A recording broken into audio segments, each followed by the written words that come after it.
My son's in the ER, I texted. We're busy with Ashley, Mom replied, and then mocked my boy. That same night, I stopped every payment, the mortgage, the car loan, and all their credit cards.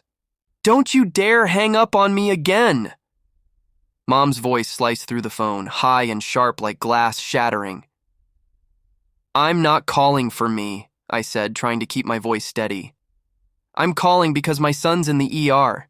He fell at school. Dad's voice interrupted from the background, muffled but cruelly clear. We're busy with Ashley tonight. Handle it yourself. Ashley, my younger sister, the center of their universe. For a second, I thought maybe they'd misunderstood. Maybe they didn't hear ER. But then Mom sighed. Ethan, you can't expect us to drop everything every time your life falls apart. Her words landed like punches. My son whimpered from the hospital bed behind me. The heart monitor beeped softly, almost mocking me. I looked down at his tiny hand wrapped in bandages, and right then, something broke inside me. Quietly, like a thread snapping. That same night, I opened my laptop. Mortgage, car loan, credit cards, all linked to my name. Click, click, click. Every payment stopped. No announcement, no anger, just silence, because silence was how they'd destroyed me. Now it was how I'd end them. My name's Ethan Rains, 27 years old, single dad. Quiet son, family fixer. I wasn't the black sheep. I was the invisible one, the one who paid, helped, fixed, and got mocked for trying too hard. When Dad's business collapsed, I was the first one to show up. Sold my car, worked overtime, transferred money so they wouldn't lose their home. When Ashley dropped out of college to focus on her jewelry page, I paid off her tuition loan so they wouldn't ruin her credit. She blocked me the next week, for mental peace.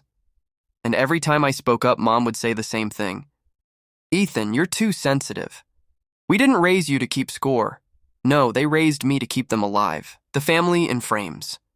If you looked at us on Facebook, you'd think we were perfect. Smiling by the fireplace, hands linked, captions like, family is everything. But behind the photos, it was rot. Mom, Denise, soft voice, hard heart, could cry on command. When she wanted sympathy, she'd grab her chest and say, you'll understand when you're a parent. The irony still burns. Dad Martin used to own a car shop, lost it after gambling away the business loan, blamed everyone, the bank, the government, even me for not being there enough. Ashley, 24, the sunshine child, she could spill wine on a white carpet, and Mom would say, at least it's not red. When I'd visit, she'd roll her eyes, saying, Ethan, you always look tired. You should try smiling more. That was Ashley. Soft voice, sharp knife. That night at the hospital, while my boy was sleeping, my phone buzzed again. Mom, you shouldn't guilt us over this. We raised you better. Ashley, hope your kid's okay, but you really need to stop making drama. I didn't respond. I just watched the screen until it went black, just like the last piece of hope I had left for them. The next morning, Mom called again. Panic now replacing pride. Ethan, the mortgage bounced. The bank called your father. What's going on? Maybe, I said evenly. You should start paying it yourselves. Her gasp was real, not from shock, but offense. Don't talk to me like that, Ethan. We've done everything for you. Dad's voice thundered in the background. We trusted you with our finances. You're responsible for this mess. I laughed. Actually laughed. You mean I'm responsible for your comfort? Mom snapped. Your father's heart can't handle stress like this. I almost said, neither can mine. But what was the point? By the end of the call, she hissed one last thing. You'll regret this, Ethan. Family always comes first. Exactly, I said, and hung up. 3 days later, they showed up at my door. Uninvited, loud, furious. Ashley led the charge. You're insane, Ethan. Mom cried all night. Dad's blood pressure's up.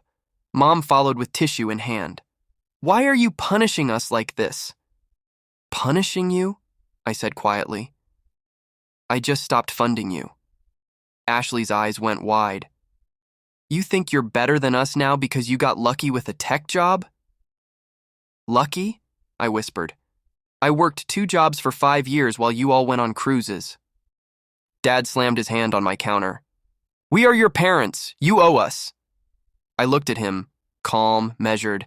I owe you nothing but the truth. That line shut everyone up.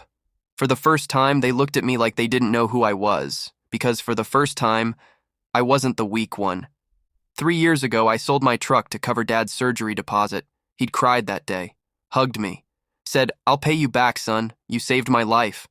A month later, I saw pictures online. Mom, Dad, and Ashley on a trip to Arizona. Hotel tagged. Fancy dinner. The caption read, Family time heals everything. I remember sitting in my empty apartment that night, eating ramen, scrolling through their smiles. Not a thank you. Not a text. Just silence. That's when I started saving screenshots of transfers, bills, messages. Not for revenge, for truth. Because I knew one day I'd need proof that I wasn't crazy. It happened one evening during another fight. Ashley screamed, You're acting like Dad forced you. You're the one whose name's on everything. I froze. What are you talking about? Mom's face went pale. Ashley stuttered. Oh my God. You didn't know? I pulled out my folder, the paperwork I'd been keeping, and there it was. My name on their business tax filings, their car loan, even their property line. Dad had signed my name. I looked at him. You forged my signature? He didn't even flinch. It was to protect the family. My voice shook. From what? Accountability? Mom whispered. We were just trying to survive. I said, You were trying to survive on my name, my money, my future. They didn't deny it. That silence said everything. The night felt heavy, like the air itself was grieving. Mom started sobbing. Ugly, loud sobs. Ashley yelled something about me ruining the family. Dad shouted that I was disrespectful. And through it all, I just stood there, calm. I gave you all my silence, I said. Tonight, I give you the truth. Then I placed the folder on the table, proof of ownership, transfers, and recordings. Dad reached for it, but I stopped him. Don't. It's already sent to the bank. They went silent. That was the sound of their world collapsing.